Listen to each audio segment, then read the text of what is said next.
আর বামুন ডেকে শ্রাদ্ধ নয়, মৃত মাতা পিতার আদ্য শ্রাদ্ধ করে তাদেরকে অপমান নয়, আত্মীয় স্বজনদের নিমন্ত্রণ করে কবজি ডুবিয়ে মৃত্যু ভোজ নয়, জীবিত থাকতেই মাতা পিতার পূজা করেন সুন্দরবনের প্রত্যন্ত গ্রামের বামপন্থী প্রতিবাদী, যুক্তিবাদী, বিজ্ঞান মনস্ক, আম্বেদকরবাদী, বুদ্ধ অনুসারী লেখক, কবি ও প্রকৃতি সাহিত্য সুন্দরবন দর্পণের সম্পাদক রবিরাম হালদার।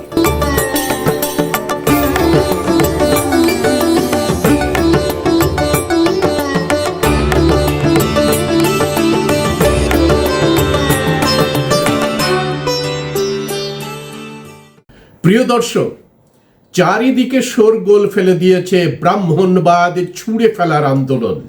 কারণ ব্রাহ্মণবাদ অন্ধবিশ্বাস এবং কুসংস্কারের আতুরঘর, আধুনিক যুগের অনুপযুক্ত একটি শোষণ যন্ত্র। মানুষ আর চালকলা খেকো একদল পরান্ন ভোজীয় অশিক্ষিতদের গোলামগিরি মেনে নিতে চাইছে না। তারা ফিরতে চাইছেন মহাজাগতিক আদি পরম্পরার দিকে, সত্য, মঙ্গল এবং প্রগতির পথে, যা মানুষ তার অভিজ্ঞতার মধ্যে দিয়ে সামাজিক আচার আচরণের মধ্যে মিশিয়ে নিয়েছে। গত 14ই ডিসেম্বর 2025 জীবিত থাকতেই মাতা পিতার শ্রদ্ধানুষ্ঠান করে গতানুগতিক ব্রাহ্মণবাদকে একেবারে ছুঁড়ে ফেলে দিলেন রবিরাম হালদার এবং তার আত্মীয় স্বজন। প্রিয়জনদের উদ্দেশ্যে এমন প্রতিবাদী অনুষ্ঠানে আমন্ত্রিত ছিলেন পাড়া প্রতিবেশী এবং শিল্পী, সাহিত্যিক ও বহু গুণীজন মানুষ। পূর্বপুরুষ প্রণাম করি, মহাপ্রকৃতি বরণ করি, এ জীবনে ভুবন তোমাদেরই দান, এ জীবনে ভুবন তোমাদেরই দান। উত্তরেশ্বরী মোরা জানাই প্রণাম, উত্তরেশ্বরী মোরা জানাই প্রণাম। দক্ষিণ বারাসাত থেকে কেল্লার ব্রিজ পেরিয়ে আরো কয়েক কিলোমিটার গেলে সুন্দরবন অঞ্চলের যে প্রাচীন গ্রামগুলি দেখা যায়, তার মধ্যে একটি ডোঙাজোড়া গ্রাম। বাংলার তেভাগা আন্দোলনের ঐতিহাসিক দলিলে এই গ্রামগুলির কথা স্বর্ণাক্ষরে লিখিত আছে। দক্ষিণ 24 পরগনা জেলার কুলতলি থানার এমন একটি গণ্ড গ্রামে জীবিত থাকতেই মাতা পিতার শ্রদ্ধানুষ্ঠান বেশ সাড়া ফেলে দিয়েছে। পিতা গোকুল হালদার এবং মাতা লক্ষ্মী হালদারের প্রতি শ্রদ্ধা জানানোর এই অনুষ্ঠান আয়োজন করেন রবিরাম হালদার, ভোলানাথ হালদার, নন্দকুমার হালদার, মিলন হালদার, অমূল্য হালদার, ভারতী হালদার, সুমিত্রা হালদার, অর্পিতা হালদার, পুতুল হালদার, তপতী হালদার, শিশুবালা, অষ্টবালা, উষারানী, অমলা, জামাতা কালীপদ, সুন্দর এবং দিলীপ। এই মহতী অনুষ্ঠানের সভাপতিত্ব করেন রামপদ হালদার। প্রধান অতিথি হিসেবে উপস্থিত ছিলেন শরদিন্দু বিশ্বাস। জীবিত থাকতেই মাতা পিতার শ্রদ্ধানুষ্ঠান কেন করলেন তা নিয়ে বক্তব্য রাখেন রবিরাম হালদার। কেন করেছি আমি যাচ্ছি, তার আগে আমার যে ভাইরা, আমার বোনেরা, আমার জ্যাঠামশা, তার ছেলেরা, আমার সবাই, আমার আরও একটি জ্যাঠামশা আমার অনেক আগে মারা গেছে, তারা একটু দূরে হলেও আমরা কাছাকাছি, সবাই আমাদের এই অনুষ্ঠানে সাহায্য করেছে যেভাবে এগিয়ে, তার জন্য আমি সবচেয়ে বেশি আনন্দিত যে আমি এই মতটি আজকে আমার বাবা মা জীবদ্দশায় শুরু করেছি। আমি ইতিপূর্বে এটা শুরু করতে পারিনি বলে আমার সেটা লজ্জা বা আমার নিজের প্রতি নিজের একটা খারাপ লাগছে। কারণ আমি ইতিপূর্বে আমাকে অনেকে বলছে যে তুমি তো সমস্ত দেবদেবী নিয়ে এত ছুটতে, এই বর্ণবাদী ব্যবস্থা, ব্রাহ্মণ ডেকে নিয়ে পুজো করতে, এখন তুমি এসব বাদ দিয়েছো। আমি বলি দেখো, আমি আমার বাড়িতে চলো, লক্ষাধিক টাকার আমি ধর্মপুস্তক কিনে পড়াশোনা করছি। যদি গীতা, বেদ, পুরাণ যদি পড়তে চাও, উপনিষদ যদি পড়তে চাও, রামায়ণ, মহাভারত, সমস্ত পুস্তকগুলো আমার কিনতে হয়েছে এবং অন্যান্য অনেক পত্রপত্রিকা আমাকে পড়তে হচ্ছে। যে বিষয়টার উপরে আলোকপাত করতে আজকের আমরা গুণীজনদের ডেকেছি এখানে এসছেন প্রদীপ বাবুরা, আমার এই সুধাকর বাবু, জ্যোতির্ময় দা, আমার সবচেয়ে বড় আজকে দিল্লিতে যিনি প্রোগ্রাম করা চলে যাবেন বলেছিলেন শরদিন্দু দা, এই দাঁড়িয়ে আছেন যিনি গোটা দেশে যিনি আজকের এই মানে প্রত্যেকটা দিন যিনি প্রোগ্রাম করেন, যে জীবদ্দশায় বাবা মা জীবিত থাকাকালীন তাদের সেবা করলে তার জন্য যে মুক্তি পাওয়া যাবে, তার জন্য যে ভালোবাসা পাওয়া যাবে, তাহলে আমরা অনেকে মানুষ হতে পারবো। শুধু নয়, আমরা এই ধরার বুকে কিছু করে যেতে পারবো, দাগ রেখে যেতে পারবো। মানুষ হিসাবে জন্মগ্রহণ করেছি, মরে তো যাব, কিন্তু দাগ রেখে যেতে পারবো কি? সকলে ভাবুন, জন্মদাতা পিতা মাতা, তাকে সেবা যদি না করা যায়, অনেকে মনে করেন জন্মদাতা আমার কি দিয়েছে, এরকম ভাবেন। জগতের যিনি আলো দেখিয়েছেন তাকে বাদ দিয়ে যাই করুন না কেন, কোনোদিন তোমার মুক্তি হবে না, হতে পারে না। আর বর্ণবাদী যে সমাজ ব্যবস্থা, ব্রাহ্মণ্যবাদী সমাজ ব্যবস্থা, সেই সমাজ ব্যবস্থায় আমাদেরকে নাম ধাম যজ্ঞ করিয়ে নিজের বাপের নাম ভুলিয়ে দিয়েছে। আমি আমার বাবাকে বলেছি, বাবা তুমি তোমার ঠাকুরদা তার ঠাকুরদার নাম বলো তো, বলতে পারছে না, সব ভুলে গেছে, কিন্তু প্রত্যেক দিন হরে কৃষ্ণ করছে। আমি বলছি হরে কৃষ্ণ করো, দেব দেবী আরাধনা করো, কিন্তু বাবা তোমার যে নাম বলার সুযোগ যে করে দিয়েছে তাদের নাম তুমি বলবে না কেন?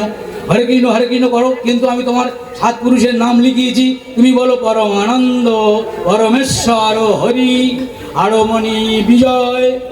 তাহলে তোমার হরে কৃষ্ণ এটা বলার সঙ্গে সঙ্গে তুমি যদি বলো আমার আপত্তি কিছু করবো না, আমি এটা আপত্তি করবো না, কিন্তু এই পূর্বপুরুষের নামগুলো এইভাবে স্মরণ করে যাও। বক্তা হিসেবে উপস্থিত ছিলেন অধ্যাপক সুধাকর সর্দার, সাহিত্যিক জ্যোতির্ময় সর্দার, ডাক্তার প্রদীপ কুমার বর্মন, নাট্যকার নলিনী রঞ্জন মণ্ডল।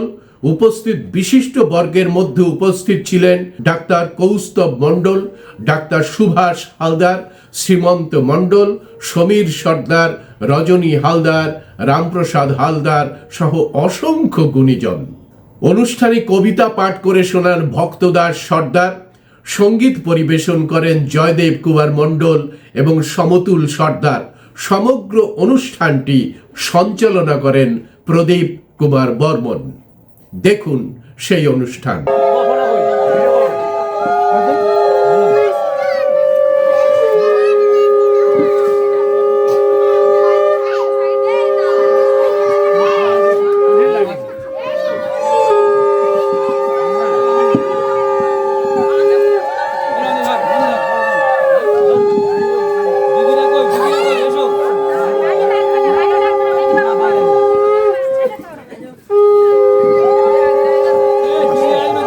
আমাদের পিতা মাতাকে আপনারা একটু সম্মান প্রদর্শন করবেন।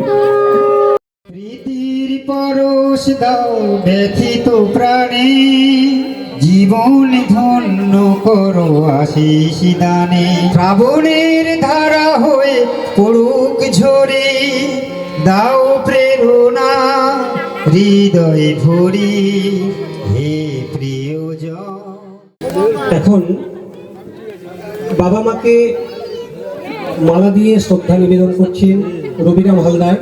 নমো তস্য ভগবত আরোহত সম্মা সম্বুদ্ধস্য।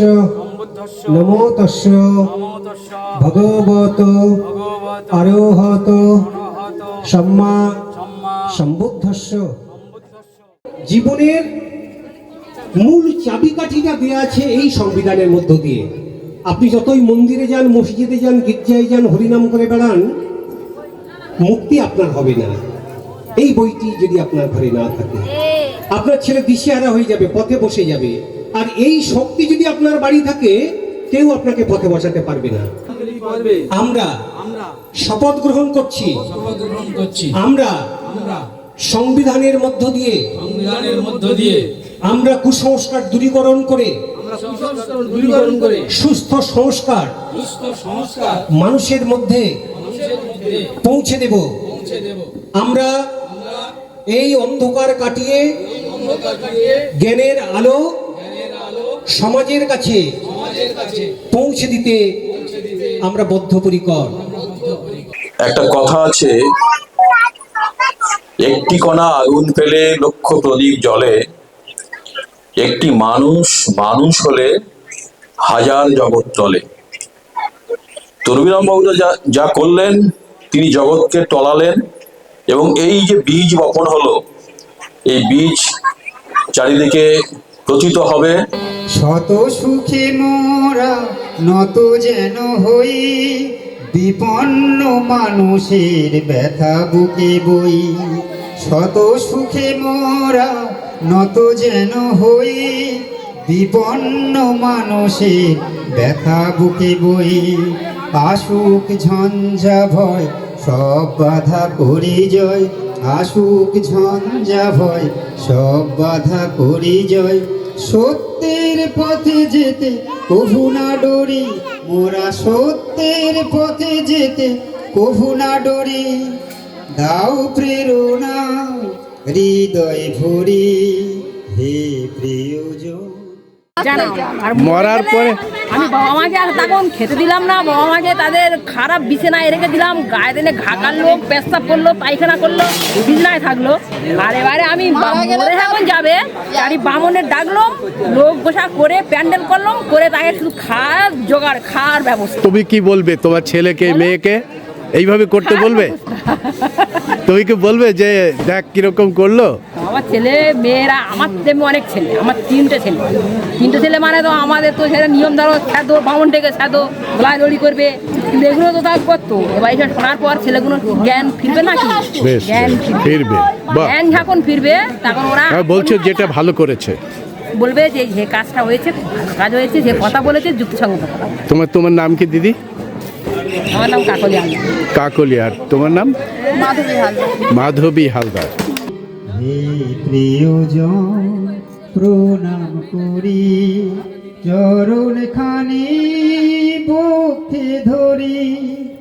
মুছি রাতে রমানিশা, দেখাও মোদের পথের দিশা।